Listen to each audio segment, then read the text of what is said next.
খুব হিংসে হয় না যখন দেখি একজন রোগা মানুষ প্রচুর পরিমাণে খাবার খেয়েও কিছুতেই মোটা হচ্ছে না, আবার খুব রাগও হয় যখন একজন মোটা মানুষ খুব অল্প পরিমাণে খেয়েও কিছুতেই রোগা হতে পারছে না। ওবেসিটি বা মোটা হয়ে যাওয়ার সমস্যাটা কিন্তু বর্তমানে একটা বেশ বড় আকার ধারণ করেছে। তার সঙ্গে মহিলাদের শরীরে যখন পলিসিস্টিক ওভারির সমস্যা তৈরি হয়, সেক্ষেত্রে এই ওবেসিটির সমস্যার সাথে সাথে ইনফ্ল্যামেশন এবং হরমোনাল ইমব্যালেন্স এগুলো সমস্যাটাকে আরও বাড়িয়ে দেয়। এখন যখন আমরা এই সমস্যাগুলোর সমাধান চাইছি, প্রত্যেকটা সমস্যার গোড়ায় পৌঁছানোটা খুব দরকার।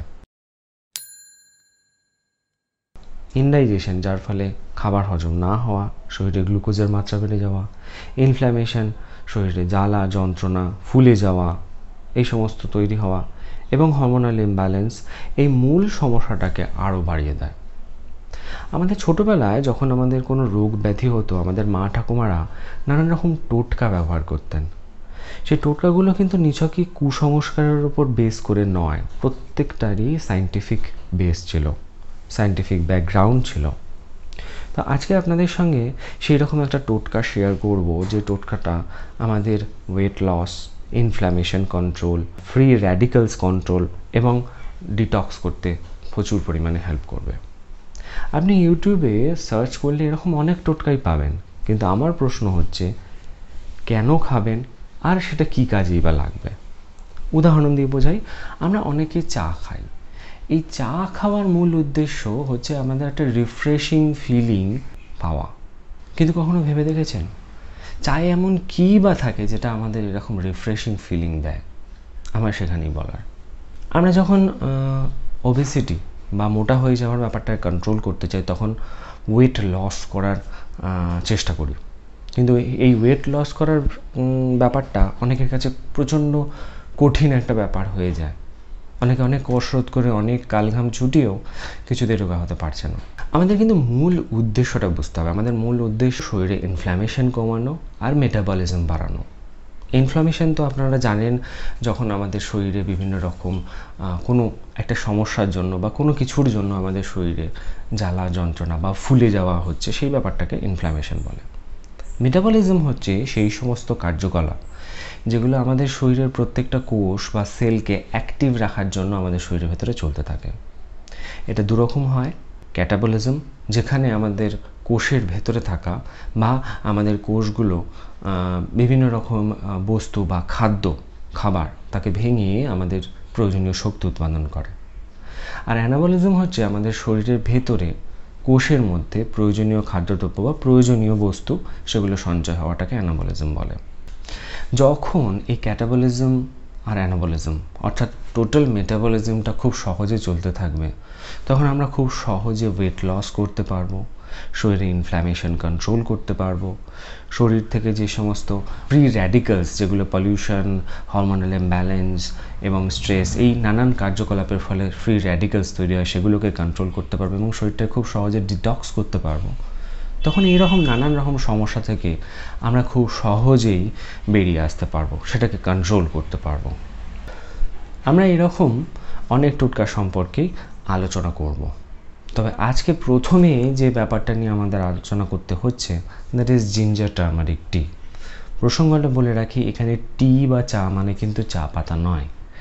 এখানে টি বা চা মানে হচ্ছে নির্যাস। আমরা এই টোটকাটাতে অর্থাৎ জিঞ্জার টার্মারিক টি এতে ব্যবহার করব কাঁচা আদা, কাঁচা হলুদ, দারচিনি, গোলমরিচ, জায়ফল, মধু, লেবু। এই প্রত্যেকটির মধ্যেই অ্যান্টি ইনফ্ল্যামেটরি, অ্যান্টিঅক্সিডেন্ট এবং ডিটক্সিং প্রপার্টি থাকে। মধু এবং গোলমরিচ আমাদের খাবার হজমটা খুব সুন্দর করাতে হেল্প করে, যার ফলে আমাদের শরীরে রক্তে যে গ্লুকোজের মাত্রা সেটা খুব কন্ট্রোলে চলে আসে। কাঁচা হলুদ, কাঁচা আদা, গোলমরিচ এবং দারুচিনি, এই চারটির মধ্যে যে অ্যান্টি ইনফ্ল্যামেটরি প্রপার্টি থাকে, যেগুলো পলিসিস্টিক ওভারির মতন সমস্যায় আমাদের শরীরে যে ইনফ্ল্যামেশন তৈরি হয় সেটাকে কন্ট্রোল করতে হেল্প করে। এই প্রত্যেকটির মধ্যে অ্যান্টিঅক্সিডেন্টস থাকে। অ্যান্টিঅক্সিডেন্টসের কাজ হচ্ছে পলিউশন, স্ট্রেস, হরমোনাল ইমব্যালেন্সের ফলে তৈরি হওয়া যে ফ্রি র্যাডিক্যালসগুলো আমাদের শরীরে থাকে, সেই র্যাডিক্যালসগুলো আমাদের শরীরের পক্ষে খুব ক্ষতিকর এবং এরা এই ফ্রি র্যাডিক্যালসগুলো আমাদের শরীর থেকে কমাতে হেল্প করে। বাকি আরও কিছু প্রয়োজনীয় তথ্য এবং কথা বলার আছে, তার আগে রেসিপিটা শেয়ার করে নিই। প্রথমে 1 টিস্পুন মতন আদা আমরা গ্রেট করে নেব। তারপর 2 টিস্পুন মতন কাঁচা হলুদকেও আমরা গ্রেট করে রাখব।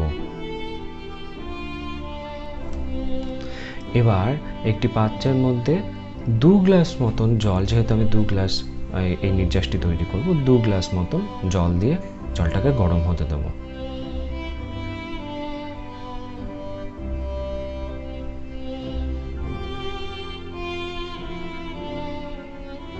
জলটা যখন হালকা হালকা ফুটতে থাকবে তখন তার মধ্যে 8-10টি মতন গোলমরিচ দিয়ে দেব, একটি দারচিনি ছোট্ট,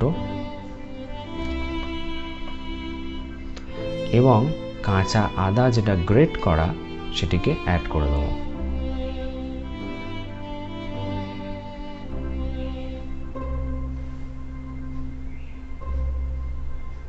জলটি ফুটতে থাকলে একটি জায়ফল নিয়ে কিছুটা গ্রেট করে দেব।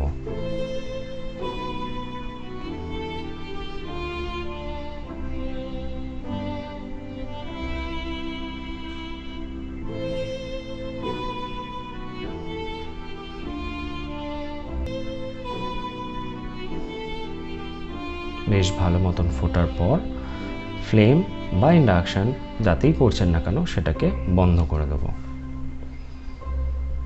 বন্ধ করার পর কাঁচা হলুদ গ্রেট করাটাকে অ্যাড করব।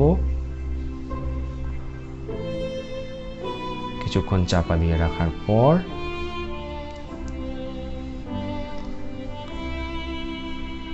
লেবুর একটি স্লাইস ভালো করে চিপে নেব।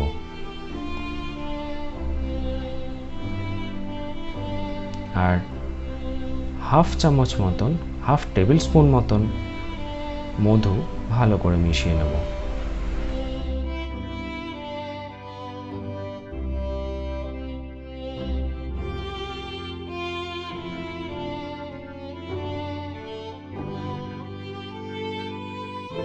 এরপর 2টি কাপে ভালো করে ছেঁকে নেব।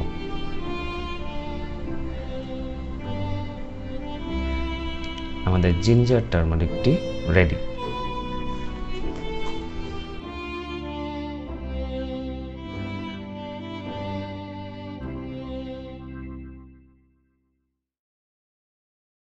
এই ড্রিঙ্কটি খুব ভালো হয় যদি আপনারা সকালবেলা খালি পেটে নিতে পারেন, তার কারণ এটা হজমে হেল্প করে আর আমাদের শরীরের মেটাবলিজমটাকে বাড়িয়ে দেয়। এই জিঞ্জার টারমারিক টি তৈরি করার সময় কিন্তু একটা জিনিস খেয়াল করবেন, আমরা জিনিসটা তৈরি করার সময় একদম শেষে কাঁচা হলুদ, মধু আর লেবুটা দিলাম। তার কারণ হচ্ছে কাঁচা হলুদ, মধু এবং লেবুর মধ্যে ভিটামিন সি বর্তমান। এই 3টি ভিটামিন সি এর খুব ভালো উৎস। এখন ভিটামিন সিকে সব থেকে আনস্টেবল ভিটামিন বলা হয়। তার কারণ হচ্ছে ভিটামিন সি হিট, লাইট আর কুকিং এই 3টের প্রভাবে খুব সহজেই নষ্ট হয়ে যায়। তাই বলা হয়ে থাকে যতটা কম সম্ভব যদি আমাদেরকে ন্যাচারাল ফর্মে নিতে হয় বা ভিটামিন সি এর যে উপকারিতা অর্থাৎ ওটাই যদি নিতে হয়, তাহলে আমরা চেষ্টা করব যতটা সম্ভব কম জলে, যতটা সম্ভব কম হিটে এবং যতটা সম্ভব কম কুক করা বা বয়েল করা। সেই জন্য আমরা সব থেকে শেষে এই 3টে জিনিস অ্যাড করলাম ঠিক ছেঁকে নেবার আগে। আরেকটি বিষয় আপনাদেরকে বলার, আমি যে রেশিওটা ইউজ করলাম সেটা 2 কাপ করার মতন। এবার আপনারা আপনাদের প্রয়োজনীয়তা অনুযায়ী আপনাদের রেশিওটা কমিয়ে বাড়িয়ে নেবেন। তার কারণ প্রত্যেকটি জিনিসই আমাদের শরীরের জন্য খুব উপকারী, কিন্তু এই প্রত্যেকটি জিনিসই যদি বেশি পরিমাণে হয়ে যায় আমাদের শরীরের জন্য খুব ক্ষতিকর। উদাহরণস্বরূপ বলে রাখি, আদা এমন একটা জিনিস যেটা আমাদের ব্লাড ক্লট কমাতে হেল্প করে। যেক্ষেত্রে যে সমস্ত মহিলাদের মেনস্ট্রুয়েশন পেন হয় তাদের ক্ষেত্রে আদা কিন্তু খুব উপকারী। কিন্তু এই আদা যদি বেশি পরিমাণে হয়ে যায়, খাওয়া হয়ে যায়, আমাদের শরীরে ইনটেক হয়ে যায়, তাহলে আমাদের ব্লাড ক্লটিংয়ে প্রবলেম হয়। তাদের ক্ষেত্রে যদি কোনোভাবে কেটে যায় সেক্ষেত্রে রক্তক্ষরণ বন্ধ করাটা একটা সমস্যা হয়ে যায়।